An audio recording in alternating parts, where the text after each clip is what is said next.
Olá, seja bem-vindo ao Balanço no Campo de domingo. Bom dia para vocês que estão nos acompanhando.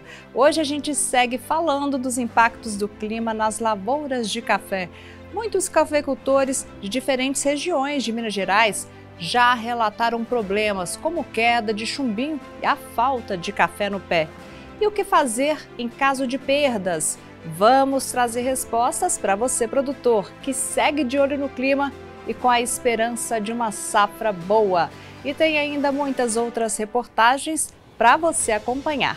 Domingo 28 de janeiro, o Balanço no Campo está começando. E hoje a gente segue falando dos impactos do clima nas lavouras de café. Muitos cafeicultores de diferentes regiões de Minas Gerais já relataram problemas como queda de chumbinho e a falta de café no pé. E o que fazer em caso de perdas? Aqui comigo o advogado especialista em agronegócio, Dr. Vinícius Souza Barchetti. Muito obrigado por estar aqui com a gente mais uma vez. Bom dia. Bom dia, Grazi. Bom dia quem nos assiste. Pois é, a gente falou na semana passada, né? A gente trouxe aí um panorama sobre os impactos do clima nas lavouras de café e alguns produtores mandaram perguntas para a gente, né? Habitual aqui para você sempre tirar as dúvidas do cafeicultor. Com o maior prazer, vamos lá. Bom, a primeira pergunta aqui do Marcos Thiago, ele fala o seguinte: doutor, bom dia. Na semana passada o senhor falou sobre a diferença entre as negociações com o CPR e crédito rural. Você pode explicar melhor? Claro, Marcos Thiago, é um prazer, obrigado pela pergunta. É o seguinte, a CPR, ela é um título que a negociação feita com ela tem uma característica, vamos falar direito qual, e o crédito rural tem outra, e são bastante diferentes entre si, porque o crédito rural ele tem a natureza da tomada de crédito de uma verba que vem necessariamente criada para isso, né? Que é a verba lá do Plano Safra, enfim. Essa verba é repassada a instituições financeiras e essas instituições financeiras concedem verbas em vários formatos aos produtores, a quem pode tomar esse crédito. E aí isso aí tem lógico, subsídio do governo. Se tem subsídio do governo, ele é uma verba de repasse e ela tem condições especiais, tanto de juros, quanto para as funções que ela é de fato concedida. E aí ela tem essa característica de fomento, de proteção, de efetivamente injetar dinheiro, injetar capital no agronegócio e puxar o resultado do agronegócio para cima. Então, se o produtor tem ali algum problema para pagá-la, a lei também traz benefícios ao produtor para que ele possa pedir, que foi o que nós falamos na semana passada, possibilidade de prolongamento, possibilidade de fazer esse prolongamento, né, desse crédito com a mesma taxa de juros, limitação da taxa de juros, entre outros benefícios que ela traz. A CPR não tem isso. A CPR é um título de crédito, também é muito utilizado como garantia nas operações em que se concede crédito ao produtor, mas ela é eminentemente privada. Tanto que o crédito rural, se for olhar no manual de crédito rural, ele não pode ser concedido através de uma CPR.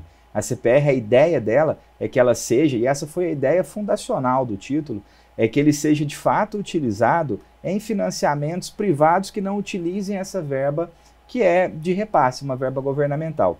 Então a CPR ela é utilizada naquele dia a dia, por exemplo, com cooperativa ali, em operação de barter, para garantia de compra, para se pagar com o grão no futuro, ou eu já vi CPR em mil situações, CPR utilizada para compra de imóvel, entre outras possibilidades. E aí qual é a grande diferença? A CPR não tem essas mesmas proteções ou até diferenciações, talvez seja um termo mais adequado, que existe lá no crédito rural. Nela, a obrigação colocada nela é pressupostamente fixada como necessariamente cumprida. Então, o que eu coloquei, eu preciso de fato fazer cumprir, porque eu entendo que os riscos que estão na minha lavoura, eles são riscos compreendidos na minha atividade. Se eu vou ou não produzir o tanto que eu estou esperando, quando eu emito uma CPR, eu já sei dessa possibilidade. Então, tem essa diferença. O compromisso feito com uma CPR, em tese, tá? Estou falando da jurisprudência majoritária a nível nacional. Em tese, aquele compromisso ele não é para ser alterado com o caso de uma intempérie climática. O crédito rural concedido lá, neste formato que eu estou dizendo, do Manual do Crédito Rural, ele sim, porque tem já a previsão do próprio Manual de Crédito Rural para que seja flexibilizada a forma de pagamento no caso de uma intempérie climática. Então foi essa diferença que eu coloquei na semana passada, e aí hoje a gente teve, por causa dessa pergunta, boa pergunta, a oportunidade de explicar melhor. Inclusive o Marcos Thiago, ele mandou uma outra pergunta, que é o seguinte, ó, eu tirei um fertilizante na cooperativa e fiz uma CPR como garantia. Isso é um empréstimo que fiz para investir no café. Por que essa negociação não pode ter as proteções do crédito rural? Continuando aí até o que você falou na primeira pergunta aí. Show de bola. E vi que ele entendeu o que eu coloquei na semana passada também, da utilização ou não da CPR nesse tipo de operação. E por um acaso falou do fertilizante, que foi o exemplo que nós acabamos de dizer. Vamos pegar isso aí então. Você foi até a cooperativa, tirou lá um fertilizante, colocou a CPR como garantia para a forma de pagamento futuro em grão. Isso é um crédito, sim, concordo, né? A operação de barter pressupõe um crédito. E para ser utilizado no meio rural, que também é o mesmo meio que seria concedido, né? Pelo qual seria concedido o crédito rural. E por que então que isso não é considerado crédito rural? Para se utilizar lá os benefícios do manual de crédito. Tem aspectos formais para a gente colocar. O primeiro é esse que eu acabei de falar. A CPR ela não é um título pelo qual o crédito rural possa ser concedido. E tem o segundo, que é o aspecto essencial ali do próprio crédito rural, que é a verba de repasse. A CPR levantada, né, emitida para levantar esse crédito para a operação de barter, ela é uma operação que acontece especificamente entre duas pessoas, produtor emitindo a CPR e a cooperativa que forneceu o fertilizante. Então é um crédito levantado para comprar um fertilizante. É uma operação de barter entre duas pessoas somente. Tudo bem. O crédito rural ele vem com um ente a mais que não está nessa conversa aqui que nós estamos falando da CPR, que é o governo. É a verba governamental, é o plano safra. Então isso é concedido para, esse valor é concedido para instituições financeiras e ele chega lá no produtor com a pessoa que está intermediando esse empréstimo, já com esse benefício de ter pego essa verba no governo. Então, por isso que tem flexibilidades para o produtor pagar, porque essa verba já veio de cima, entre aspas, com essa facilidade, né? Um capital que já existe para esse fomento. Então, é isso aí. Não é um crédito rural por esse motivo, né? Tem tanto esse requisito objetivo, formal, que nós estamos falando, CPR não é um meio de conceder, quanto a essencialidade mesmo da operação. Vamos então para a próxima pergunta, é o Leopoldo da Fazenda Bela Vista. Doutor, bom dia. O seguro fez a demarcação da minha área errada e não pagou o meu café danificado. O que devo fazer? Essa aqui é a pergunta então do Leopoldo da Fazenda Bela Vista. Nossa, situação difícil, situação complexa. Imagino que não passou na fazenda lá na hora que precisou acionar o seguro e não recebeu por causa deste motivo, né? E isso eu já vi casos assim, pelo visto acontece mais do que o que a gente esperava, né, que acontecesse. Ainda assim deve ser raro, mas tem que ser tratado com muita atenção, porque quem faz o contrato de seguro em regra é o banco, a própria seguradora, enfim. Quem demarca a área em regra é a própria seguradora, porque o seguro ele é um contrato de adesão, essencialmente. Quem vai contratar um seguro dificilmente modifica alguma cláusula daquele contrato. Vai lá e assina o que a entidade que está fornecendo o seguro deu de documento. Então, em regra, é assim. Isso é o contrato de adesão. Então, se tem um erro neste contrato que te gerou impossibilidade de acesso ao que foi contratado, principalmente por causa de demarcação, precisa ver o local, obviamente, mas principalmente por causa de demarcação, me parece um erro que na justiça seria corrigido. E talvez houvesse ali uma condenação ao pagamento dessa verba de seguro, dessa indenização, com correção e juros de 1% ao mês, se o contrato não estiver fazendo previsão até maior. Mas necessariamente eu acho que nesse caso é recorrer à justiça para que ele possa ver lá a análise correta sobre esse contrato. É só pensar, né? Um contrato que você foi lá e fechou. A própria seguradora que fez o manuseio daquele instrumento. Aí ela vai dizer que ela não vai pagar porque ela errou na hora de fazer o próprio contrato. Parece ter muito pouco sentido, correto? É por aí então, acho que procurar a justiça é o meio correto. Pois é, e o produtor, né, ele já passa por tantas coisas, ainda ter que passar por uma situação dessa... É um absurdo. Meu Deus, é complicado, né? Exato. Bom, doutor, o nosso tempo está acabando por aqui, né? Queria te agradecer mais uma vez. Lembrando, né, você produtor de todas as áreas, né, não só o cafeicultor, a gente fala bastante de café aqui, mas de todas as culturas, é importante o produtor estar sempre atento a todos os contratos que ele for fazer, né, para que ele não tenha perdas, né, já que estamos aí vivenciando o fenômeno El Niño ainda, e a gente fica naquela situação. E aí, tá chovendo agora, as chuvinhas voltaram aí de maneira regular. Mas e se voltar aquele calorão de novo? E se eu tiver perdas aí mais ainda na minha lavoura? Então, é ficar sempre atento e ter esperança, né? Com certeza, e sempre atento à parte formal, que o agronegócio ainda é um pouco carente de atenção disso aí. Então, sempre atento à parte formal, porque pode resolver muito problema sim, ou, e ninguém quer, causar problema ou mais dificuldade do que o mercado já vive. Então, muito obrigada mais uma vez por estar aqui com a gente, tá bom? Eu que agradeço o convite. Obrigado.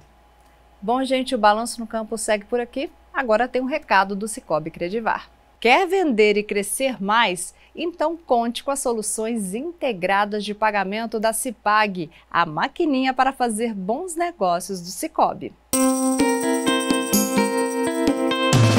Quer crescer, expandir, modernizar e faturar?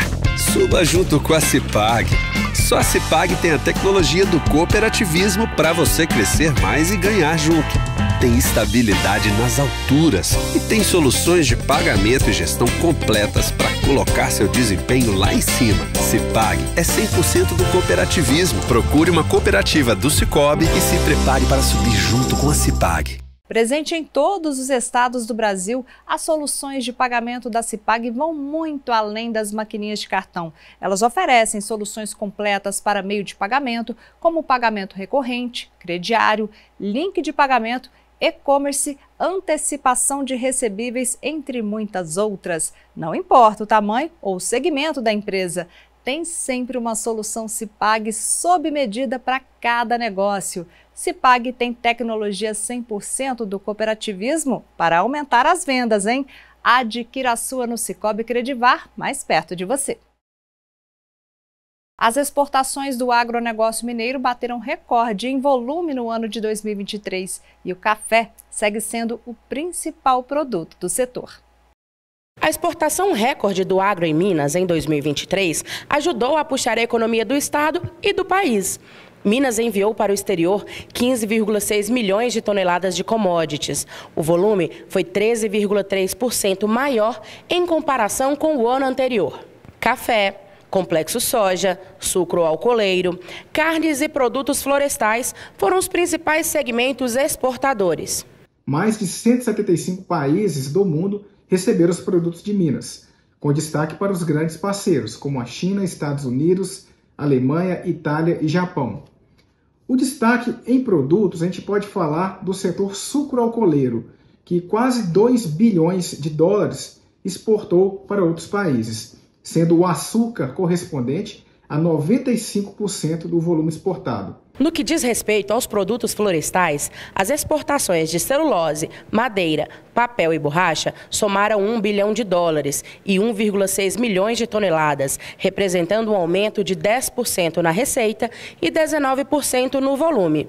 Esses números também correspondem ao melhor desempenho desde o início da série histórica em 1997, impulsionado especialmente pela celulose, que contribuiu com 97% das transações do setor. Embora tenha apresentado desempenho inferior a 2023, o café permanece como carro-chefe das exportações do agronegócio mineiro, obtendo o terceiro melhor resultado já registrado pelo segmento, com o total de 5 bilhões e meio de dólares e 26,6 milhões de sacas. Esse bom desempenho do agronegócio de Minas mostra que o setor tem grande importância para o estado e para o país, o que confirma o trabalho da Secretaria de Agricultura de Minas Gerais no fomento a geração de emprego e renda. Apesar do crescimento no volume exportado, a receita gerada pelo comércio exterior registrou diminuição de 6,5% em relação ao ano anterior, totalizando pouco mais de 14 bilhões de dólares em 2023.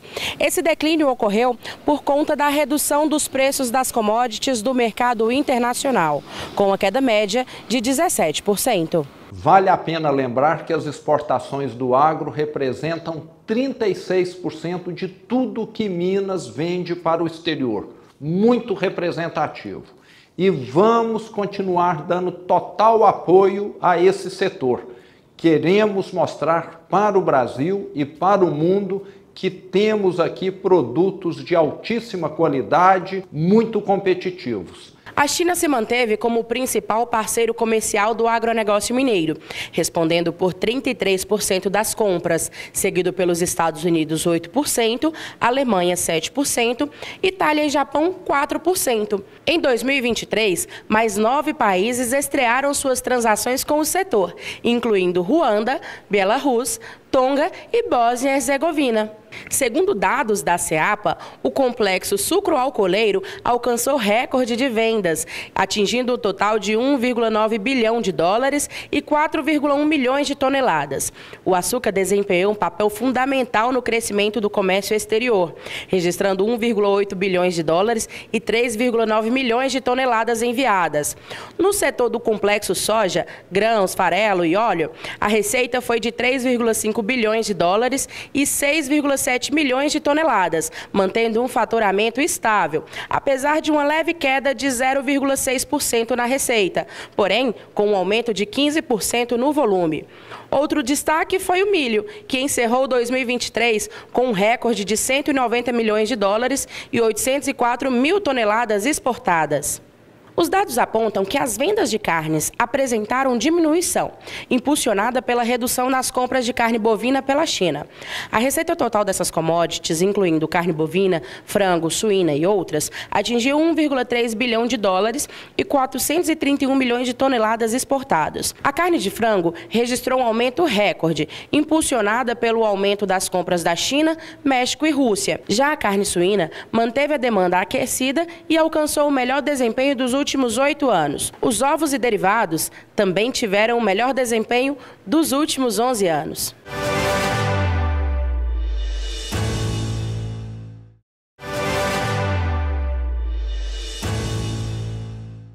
Produtores de Minas Gerais estão buscando cada vez mais conseguir o selo de certificação emitido pelo IMA, o Instituto Mineiro de Agropecuária. Com o selo, os produtos ganham mais valorização e atingem mais mercados. Minas Gerais disponibiliza de forma gratuita para os agricultores familiares o selo de certificação de produtos do IMA. A certificação é dada a vários tipos de produtos, tanto de origem animal quanto vegetal. O objetivo é aumentar a qualidade dos produtos e a renda dos pequenos produtores.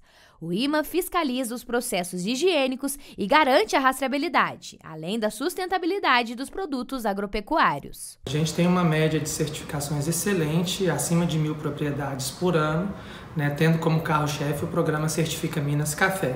Dentro do Certifica Minas, a gente também certifica produtos como cachaça, queijo, azeite, frango caipira, ovo caipira, leite, carne. Temos também os programas de certificação de hortaliças, tá? E produtos também como mel. E além disso também é bom frisar que o IMA é um certificador, um organismo de certificação de produtos acreditado junto ao Inmetro, o que coloca ele no patamar das principais certificadoras do Brasil e podendo operar no sistema de produção que é o mais agradável para consumidor, para mercado, para sustentabilidade, que é a produção orgânica. Segundo o último censo agropecuário do IBGE, mais de 441 mil estabelecimentos em Minas Gerais vêm da agricultura familiar e desempenham um papel fundamental na economia mineira.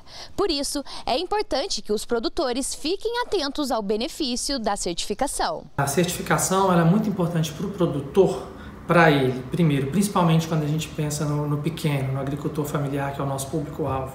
Ela é excelente para ele conseguir se organizar melhor e gerir melhor a sua propriedade.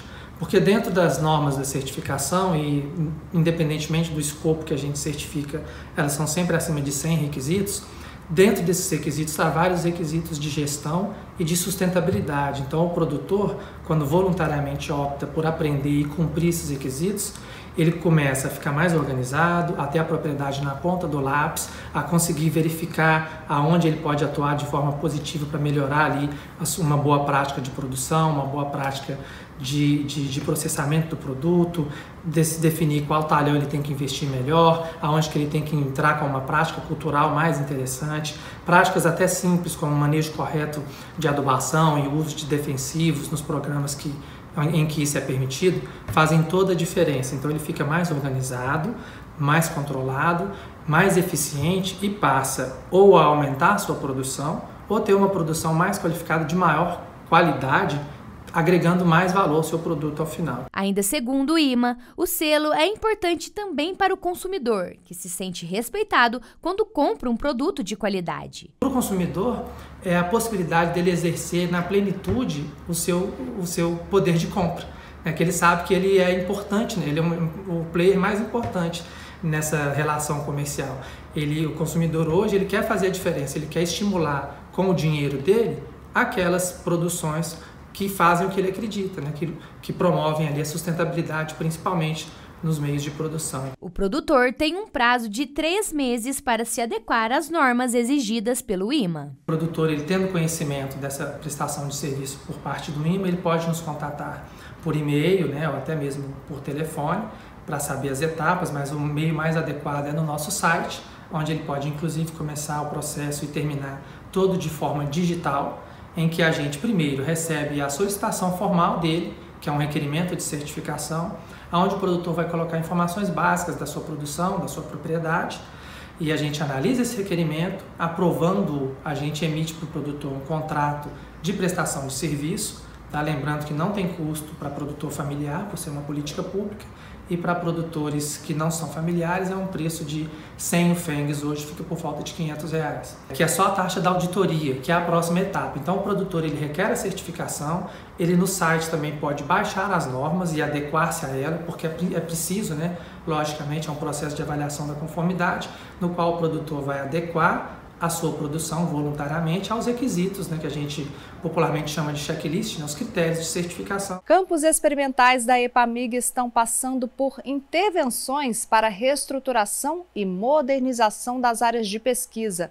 Coxos eletrônicos vão auxiliar na coleta de dados referentes à alimentação de bovinos. Nos municípios de Uberaba, no Triângulo Mineiro, e Felizlândia, na região central do estado, os campos experimentais da EPAMIG estão passando por intervenções para a reestruturação e modernização das áreas de pesquisa. As melhorias incluem a instalação de coxos eletrônicos para auxiliar na coleta de dados referentes à eficiência alimentar de bovinos. Com o intuito de modernização das pesquisas na EPAMIG, estão sendo instalados novos equipamentos e reformas de instalações para a melhoria dessas pesquisas. Nesse sentido, nós podemos destacar os coxos automatizados que estão sendo instalados para pesquisas em bovinoculturas. A proposta é coletar informações sobre o aproveitamento alimentar dos animais com base em dados individuais.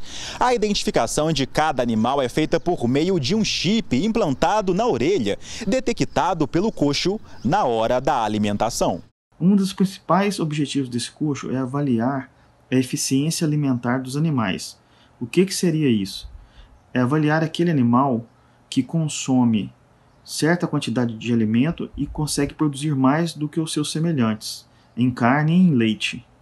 Qual que é a importância disso para os nossos produtores? Como o custo mais alto da produção animal está relacionado com a alimentação, aquele animal que tem uma maior eficiência em aproveitar um alimento e produzir mais, teoricamente, né, lógico, ele vai proporcionar maior rentabilidade para os nossos produtores. Então, ele gastaria menos dinheiro na alimentação, né, e geraria maior quantidade de carne e de leite. A adoção do sistema automatizado vai permitir mais precisão nos dados coletados e, com isso, mais assertividades para a pesquisa, além de poupar mão de obra. Os equipamentos vão contribuir para o acompanhamento da conversão alimentar de cada animal e também em trabalhos de avaliação nutricional. Então é de grande importância para o melhoramento genético esses estudos, onde nós conseguimos avaliar, né, através dessa tecnologia, aqueles animais superiores para esse desempenho. De acordo com a EPAMIG, no campo experimental de Felizlândia, o sistema já está em fase final de implantação. Já o campo experimental Risoleta Neves, em São João del Rei, no Campo das Vertentes, deve ser a próxima unidade da EPAMIG a receber coxos automatizados. O Balanço no Campo vai ficando por aqui. Você pode acompanhar as nossas reportagens pelo site da Rede Mais, o nosso Facebook e também o nosso YouTube. Para você, um ótimo domingo, um excelente dia e claro que eu te desejo uma ótima semana. Muito obrigada pela companhia, hein? Tchau, tchau.